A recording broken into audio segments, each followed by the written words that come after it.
সব কিছু আল্লাহর ওপর ছেড়ে দাও, জীবন বদলে যাবে। মানুষের জীবন মানেই সংগ্রাম, দুশ্চিন্তা, আশা নিরাশার মিশ্রণ। কখনো আমরা আনন্দে ভাসি, আবার কখনো কষ্টে ভেঙে পড়ি। কিন্তু একটি বিষয় যদি হৃদয় স্থিরভাবে বসিয়ে নিতে পারি, সব কিছু আল্লাহর ওপর ছেড়ে দাও, তাহলে সত্যি জীবন বদলে যেতে পারে। ইসলামের শিক্ষা আমাদের শেখায় প্রকৃত শান্তি ও সফলতা আসে তাওয়াক্কুল থেকে, অর্থাৎ আল্লাহর ওপর পূর্ণ ভরসা রাখা। তাওয়াক্কুল কি? তাওয়াক্কুল মানে হাত গুটিয়ে বসে থাকা নয়, বরং চেষ্টা করা, পরিশ্রম করা, তারপর ফলাফল আল্লাহর হাতে ছেড়ে দেওয়া। পবিত্র কোরআনুল কারীমে আল্লাহ তাআলা বলেন, আর যে আল্লাহর উপর ভরসা করে তিনি তার জন্য যথেষ্ট। সূরা তালাক ৩। এই একটি আয়াতে আমাদের জীবনের জন্য যথেষ্ট। আমরা মানুষ হিসেবে চেষ্টা করব, কিন্তু ফলাফল নির্ধারণ করবেন আল্লাহ। কেন আমরা দুশ্চিন্তায় ভুগি? আমরা ভবিষ্যৎ নিয়ে ভয় পাই। আমরা মানুষকে খুশি করতে গিয়ে নিজেকে হারিয়ে ফেলি। আমরা ব্যর্থতাকে শেষ ভেবে বসি। কিন্তু যদি বিশ্বাস করি আমার রব সব দেখছেন, সব জানেন এবং আমার জন্য যা নির্ধারণ করেছেন সেটাই সর্বোত্তম, তাহলে কি এত দুশ্চিন্তা থাকবে? আল্লাহর ওপর ভরসা মানে দুর্বলতা নয়। অনেকে ভাবে সব কিছু আল্লাহর ওপর ছেড়ে দাও মানে কিছু না করা, কিন্তু এটা ভুল ধারণা। রাসূলুল্লাহ নিজে যুদ্ধ করেছেন, দাওয়াত দিয়েছেন, পরিকল্পনা করেছেন, তবুও প্রতিটি মুহূর্তে আল্লাহর উপর ভরসা রেখেছেন। যেমন হিজরতের সময় তিনি ও তার সাথী আবু বকর সিদ্দিক যখন সওর গুহায় আশ্রয় নিয়েছিলেন, তখন শত্রুরা খুব কাছে চলে এসেছিল। তখন রাসূলুল্লাহ বলেছিলেন, ভয় করো না, আল্লাহ আমাদের সঙ্গে আছেন। এই ঘটনা আমাদের শেখায়, যখন চারপাশ অন্ধকার, তখনও আল্লাহর সাহায্য সবচেয়ে কাছে। জীবন বদলে যায় কিভাবে? ১. মন থেকে ভয় দূর হয়। যখন বুঝে ফেলবেন আমার রিজিক, আমার সম্মান, আমার জীবন সব আল্লাহর হাতে, তখন মানুষের ভয় চলে যাবে। ২. হতাশা কমে যায়।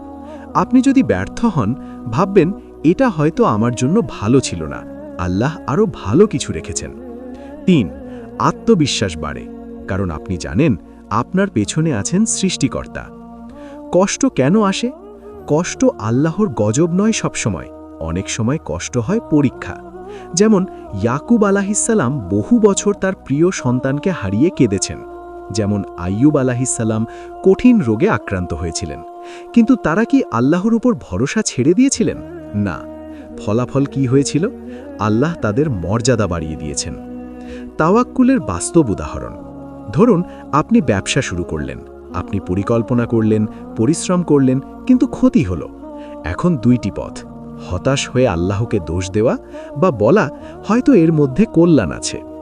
যখন আপনি দ্বিতীয় পথ বেছে নেবেন, তখন আপনার অন্তরে শান্তি নেমে আসবে। আল্লাহ কখনো ভুল করেন না। আমরা অনেক সময় ভাবি আমি তো এত দোয়া করি, তবুও কেন পূরণ হয় না? হয়তো আল্লাহ ৩ ভাবে দোয়া কবুল করেন। ১. সঙ্গে সঙ্গে পূরণ করেন। ২. পরে ভালো সময় পূরণ করেন। ৩. এর বদলে বড় বিপদ থেকে রক্ষা করেন। আমরা সব জানি না, কিন্তু আল্লাহ সব জানেন। আল্লাহর ওপর ভরসা করলে কি বদলায়? ১. আপনার রাগ কমে যায়। ২. হিংসা কমে যায়। ৩. মানুষের প্রতি অভিযোগ কমে যায়। ৪. আল্লাহর প্রতি ভালোবাসা বাড়ে।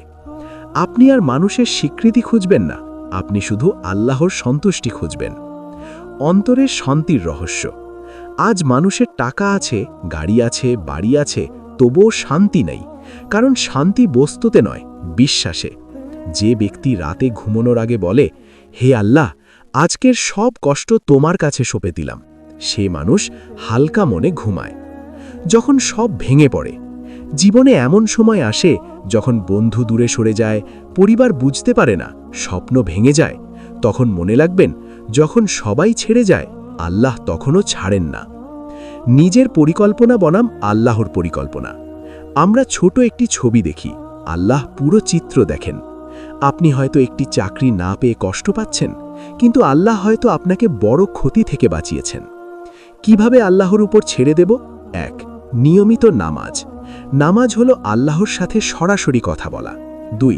দোয়া। মনে যা আছে খুলে বলুন। ৩. ইস্তিগফার। গুনাহের জন্য ক্ষমা চান। ৪. কোরআন তিলাওয়াত, কারণ কোরআন হৃদয়কে জীবিত করে। একটি শক্তিশালী মানসিক পরিবর্তন। আজ থেকে প্রতিটি সমস্যায় বলুন, আল্লাহ আছেন, তিনিই যথেষ্ট। দেখবেন চিন্তার জায়গায় প্রশান্তি আসবে, ভয়ের জায়গায় সাহস আসবে। শেষ কথা, সব কিছু আল্লাহর উপর ছেড়ে দেওয়া মানে জীবন থেকে দায়িত্ব ফেলে দেওয়া নয়, বরং দায়িত্ব পালন করে ফলাফলের চিন্তা ছেড়ে দেওয়া। আপনি চেষ্টা করবেন, কাঁদবেন, দোয়া করবেন, তারপর বলবেন, হে আল্লাহ, আমি চেষ্টা করেছি, এখন সব তোমার হাতে। যে ব্যক্তি এভাবে জীবন কাটায় তার জীবন সত্যিই বদলে যায়, কারণ সে জানে তার রব কখনো তাকে একা ছেড়ে যান না।